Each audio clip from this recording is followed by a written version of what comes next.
5 लड़कियों वाली बहू। किरण की 5 लड़कियां थी और पति की मौत हो गई थी। इसलिए अपनी पांचों लड़कियों को पालने, पढ़ाने लिखाने और उनकी शादी करने की जिम्मेदारी अब उसी के सिर पर आ पड़ी थी।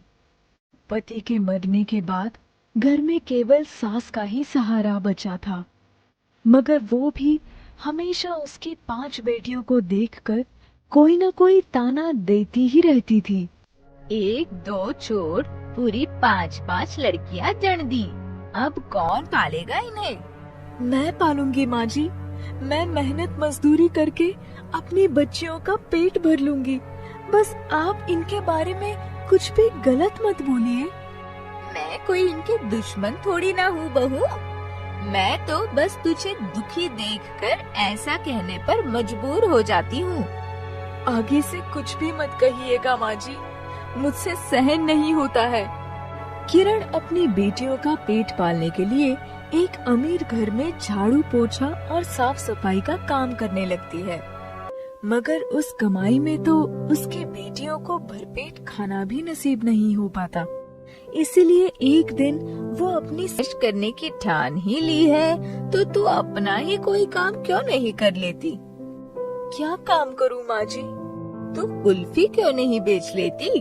महेश के ठेली भी खड़ी है और उसने हम दोनों को कुल्फी बनाना भी तो सिखाया हुआ है। किरण को अपनी सास की सलाह बहुत पसंद आती है और वो कुल्फी की ठेली लगाना शुरू कर देती है। कुल्फी खा लो भाई, 10 रुपए में रंग बिरंगी कुल्फी। मुझे पिंक वाली कुल्फी दे दो। मुझे ग्रीन वाली कुल्फी देना आंटी। मैं पीली और सफेद कुल्फी लूंगा। सब्र करो बच्चों, जिसको जैसी कुल्फी चाहिए वैसी ही मिलेगी। कुल्फी का काम करके किरण की अच्छी आमदनी होने लगती है और उसकी 5 लड़कियां स्कूल जाने लगती है। धीरे धीरे समय बीतता। आज मेरी तबीयत ठीक नहीं है, इसलिए कुल्फी बेचने के लिए तुम्हें जाना पड़ेगा। ठीक है माँ। किरण के कहने पर अंशिका कुल्फी बेचने के लिए चली जाती है, मगर रास्ते में उनकी 2 पड़ोसन उसे देखकर उस पर ताने कसने लगती है। देखो तो सीमा बहन, किरण ने अपनी बेटियों के पर कैसे खोल दिए हैं।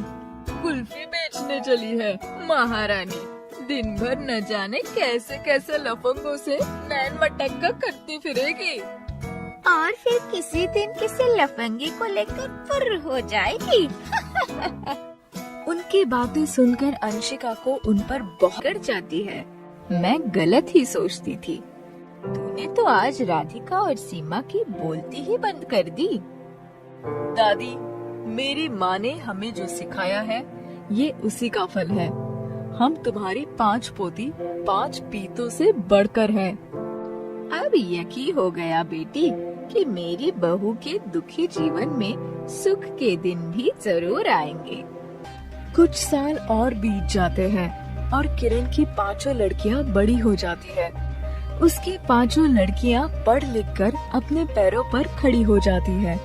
सबसे बड़ी अंशिका किरण के साथ मिलकर बाजार में शानदार आइसक्रीम पार्लर खोल लेती है और अपनी माँ से कहती है, माँ, तुमने बहुत मेहनत कर ली। अब हम बहनें सारा काम खुद संभाल लेंगी, इसीलिए तुम दादी के साथ घर पर ही रहो। पर मैं घर पर क्या करूंगी बेटी? ये तो तुम दादी से ही पूछना कि तुम्हें घर पर रहकर क्या क्या करना है। किरण की अंशिका से छोटी लड़की रुचिका आईपीएस पास करके पुलिस अफसर बन जाती है। उससे छोटी मान्या टीचर और सबसे छोटी दोनों लड़कियां अंजू और मंजू नर्स बन जाती है। इसीलिए घर में रौनक लग जाती है और उसकी 5 लड़कियों के लिए तो मुझे भी आपका बेटा देवेश बहुत पसंद है भाई साहब। तो मैं ये रिश्ता पक्का समझूं? जी, इसके लिए मैं माफी चाहूंगी क्योंकि इस बारे में निर्णय लेने का हक मुझे नहीं है। ये सुनकर जानकी दास हैरान रह जाता है और उसकी तरफ देखते हुए कहता है, ये आप क्या कह रही है?